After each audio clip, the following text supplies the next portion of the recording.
दल बदल के चक्कर में होता पूरा बिहार तबाह हो।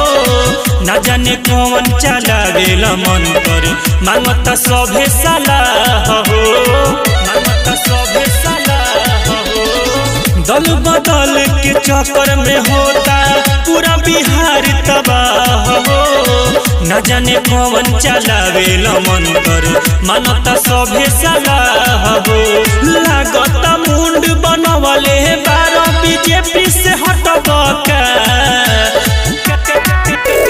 लागता मुंड बनवले बारो बीजेपी से हटबका।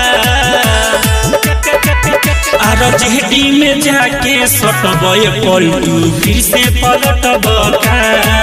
आरजेडी में जाके सटबे चाचा फिर से पलटबका।